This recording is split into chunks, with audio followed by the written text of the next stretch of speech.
بسم الله الرحمن الرحیم. نن زمونږ د هدایت النحو سبق نمبر 23 دی او فصل الرابع یعنی هذا فصل الرابع دا څلورم فصل دی. نن به انشاءالله موږ د غیر منصرف دویم سبب وایو. د غیر منصرف نه اسباب ما تاسو ته ښودلي وو، په هغې کې اول نمبر عدل ویلی دی. نن به موږ وصف وایو. وصف په اصل کې صفت ته وایي، صفت ته وصف وایي، صفت ته وصف وایي. نو اوس موږ ته وایي اما الوصف بهر حال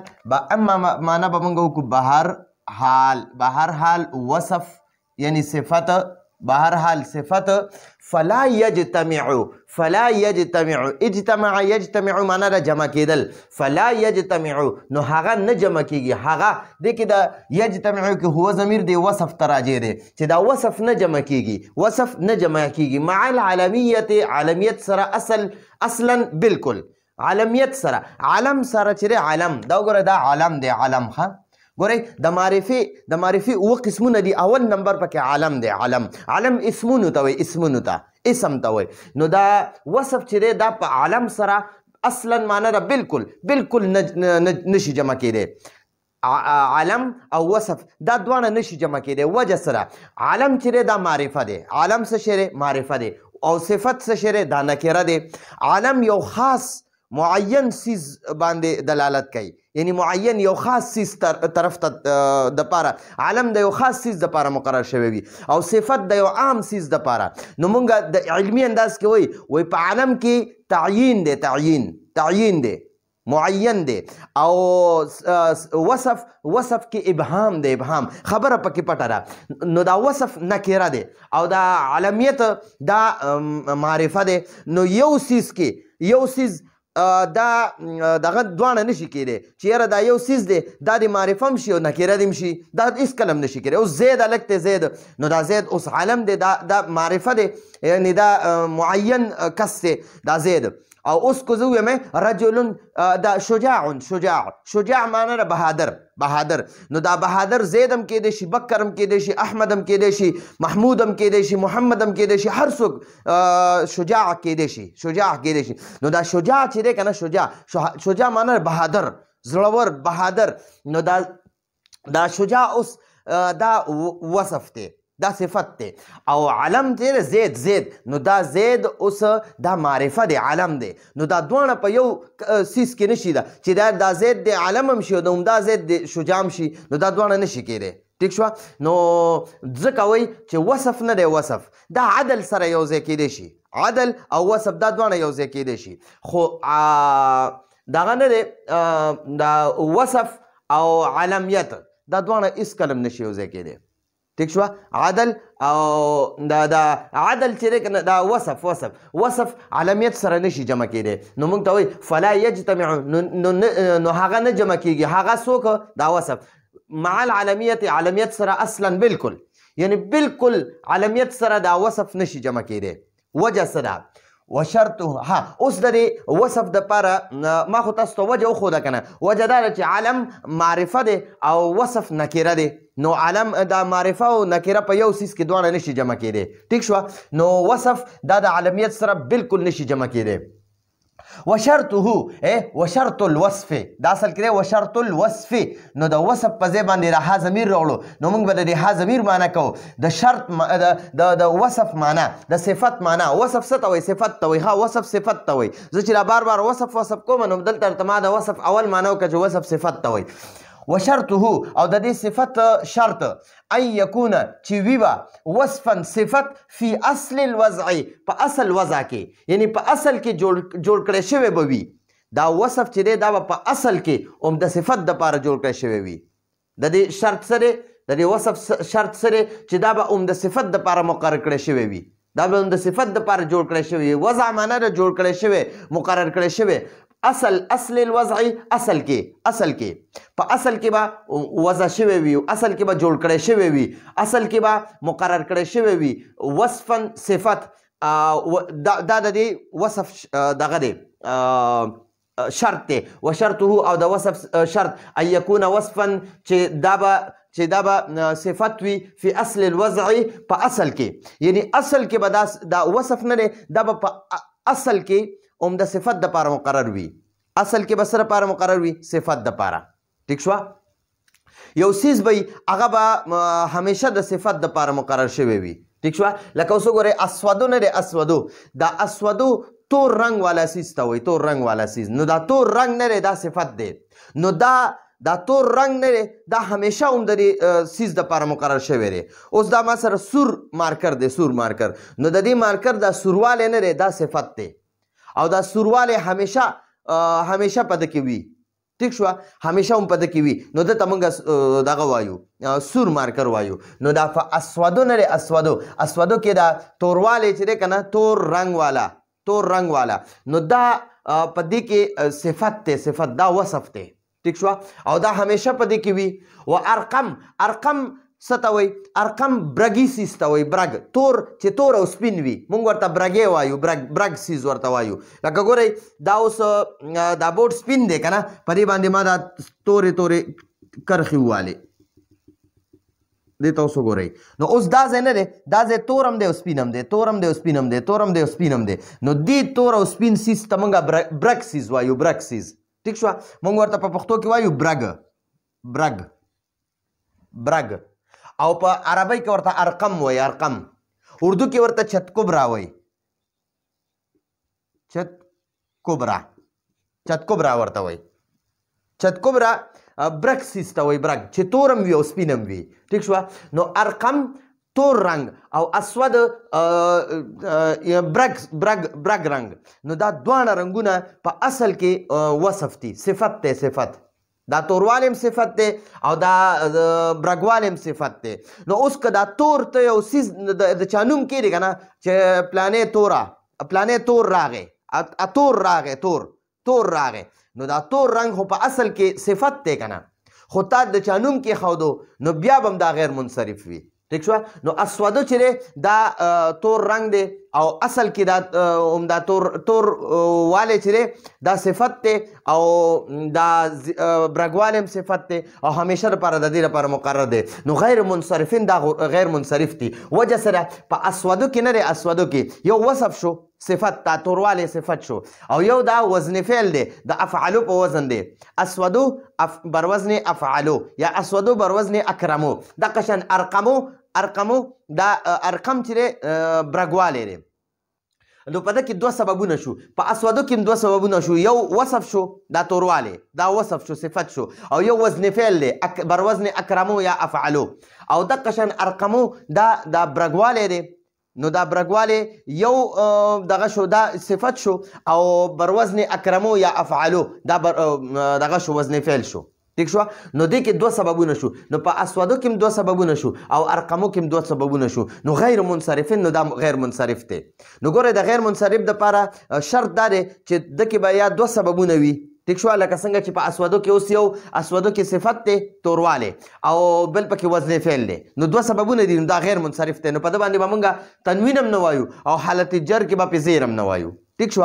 نو موږ ته وایي چې د اسودو او ارقمو دا غیر منصرف دي یا یو پکې داسې سبب وي چې هغه د دوو قایم مقام وي د دوو برابر وي د دوو برابر یو کې دومره زور وي دونه پاور وي دونه طاقت وي پکې چې هغه یو سبب د دوو سببونو سره ډغره والی شي د دوو سببونو برابر وي لکه حبلا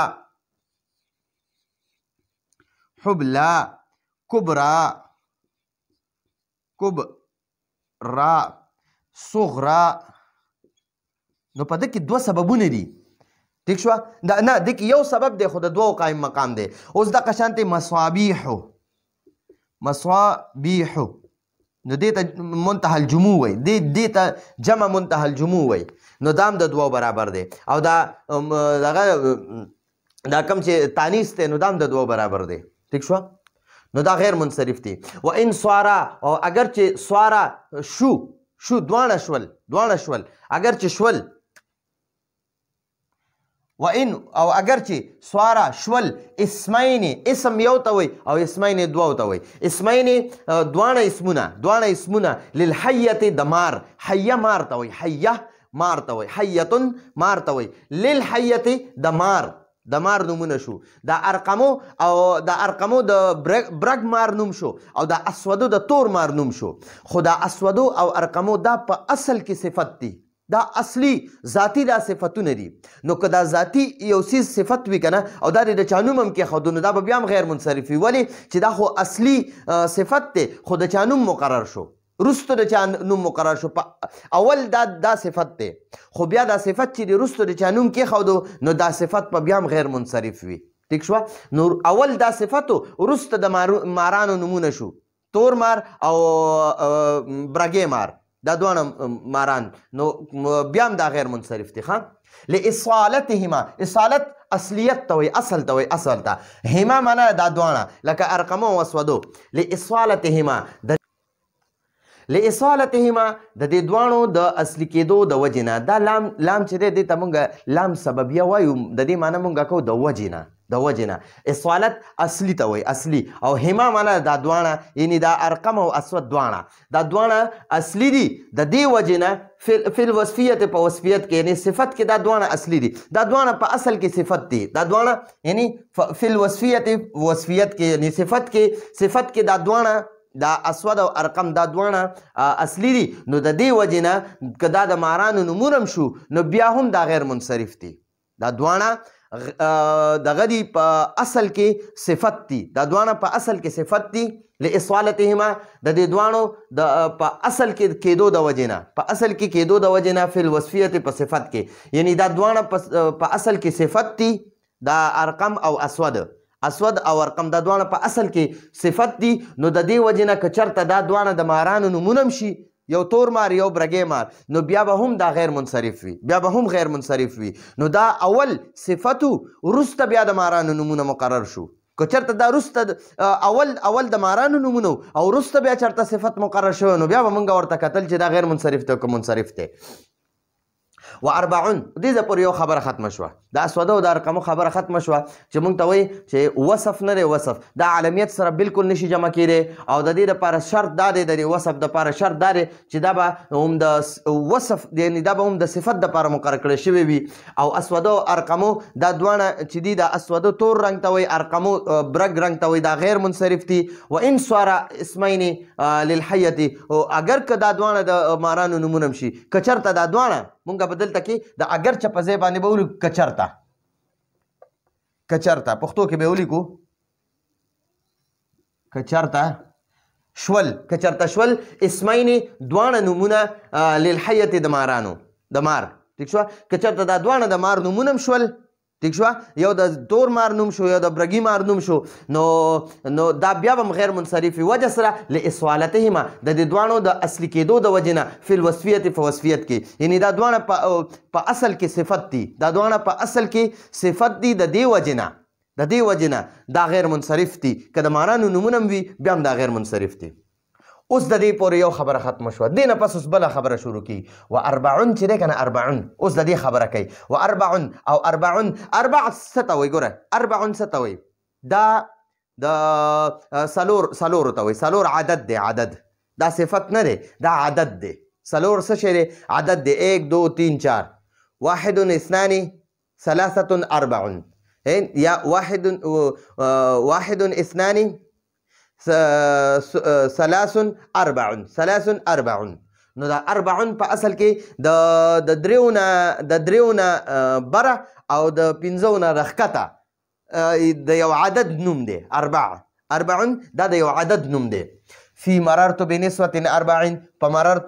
مررت بنسبة 40 کې دا اربعون چې دی په مررت بنسبة 40 کې مررت فعل فاعل دی مررت معنا د زه تیر شومه بنسبة با جاره ده نسبة موصوف دی 40 ورله صفت دی نسبة موصوف 40 ورله صفت دی نو په ترکیب کې دا 40 صفت راغی خو په اصل کې دا صفت نه دی 40 صفت نه دی دا عدد دی عدد 4 هنسه ده هنسه مونږ ورته انسه وایو یا ورته هنسه وایو یا ورته مونږ عدد وایو نو دا 40 دا صفت نه دی دلته کې د نسوتن صفت جوړ شوی دی په ترکیب کې خو چې په ترکیب کې نه نو دا بیا صفت نه دی دا بیا یو عدد دی عدد د 5 نه ښکته او د 3 نه بره د 3 او د 5 په منځ کې 4 راځي نو دا 4 یو عدد دی دا صفت نه دی نو دلته موږ ته په ترکیب کې صفت راغی د نسوتن یعنی زه تیر شومه بنسبة 40 په څلورو ښځو یعنی څلور ښځې ناستې وې زه په خوا کې تیر شومه نو زه د څلورو ښځو په خوا کې تیر شومه نو دلته په ترکیب کې 40 د دې نسوتن صفت جوړ شو خو په اصل کې دا صفت نه دی دا یو عدد دی یو انصه ده نو موږ ته وایي چې و40 او 40 چې دی فی مررت بنسبة 40 په مررت بنسبة 40 کې منصرفون دا 40 منصرف دی حالانکه دا 40 ته چې وګورئ که نه 40 ته دا 40 ته نو دې کې یو خو دا دغه که دا ته صفت واخلې که نه صفت د دې نسوتین نو بیا صفت شو خو په اصل کې صفت نه دی دا عارضي صفت دی یو اصلي صفت وي یو عارضي صفت وي دلته په ترکیب کې موږ سره عارضي صفت جوړ شو نو که چېرته ته دا 40 اصلي صفت واخلې خو بیا غیر منصرف دی خو که عارضي صفت وي نو بیا غیر منصرف نه دی ښه دا بیا منصرف وي نو اوس به دلته موږ 40 وایو ځکه په ده باندې تنوین راغی دا منصرف موږ وایو وجه څه ده چې دا عدد دی دا اصلي اصل کې دا عدد دی او عارضي عام یعنی عارضي چې دی که نه دا بیا صفت راغی نو 40 چې دی 40 د کې 2 سببونه موجود دي یو بروزن افعلو دی افعلو او یو چې دی صفت هم شو د نسوتین دپاره دواړه دغه پکې رالل سببونه پکې رالل خو بیا هم به موږ منصرف وایو وجه سره 40 په اصل کې دغه نه دی 40 په اصل کې دا صفت نه دی وصف نه دی بلکې دا په اصل کې عدد دی انصه ده انصه ٹھیک شوه نو موږ ته وایي و40 فی مررت بنسبة 40 په مررت بنسبة 40 مثال کې منصرف دا منصرف دی دا بغیر منصرف نه په ده به تنوین وي حالت جر کې به پې زیر هم راځي مع معنا سره د دې چې انه یقینا هغه یعنی دا 40 صفتم دی د نسوتون دپاره صفتم دی خو عارضي صفت دی ووزن الفعل او وزن فعل هم پکې دی دا فعلو یا د اکرمو په وزن باندې هم دی نو اوس وجه سره دا موږ ولې منصرف وایو اوس موږ ته هغه وجه وایي لعدم الاصالة عدم معنا نه کېدل لام جاره معنا د وجې د نه کېدو د وجې یعنی د نه کېدو د وجې الاصالة د اصل نه کېدو د وجې نه فی الوصفیت په صفت کې یعنی صفت کې دا اصلي نه دی اصل صفت نه دی دا عارضي صفت دی ٹھیک شوه لعدم الاصالة په اصالت کې یعنی په اصل کې د صفت نه کېدو د وجې په اصل کې د صفت نه کېدو د وجې نه په اصل کې د صفت نه کېدو د وجې نه ٹھیک شوه دا ولې منصرف دی چې دا په اصل کې صفت نه دی په اصل کې دا صفت نه دی نو ځکه دا منصرف ویلی کېږي دا عارضي صفت دی اصل کې دا 40 چې دی دا عدد دی انصه ده ٹھیک شوه نو دا زمونږ د نن ورځې درس و راتلونکي درس پر اجازه غواړو هذا هو المرام والله اعلم بحقیقة الكلام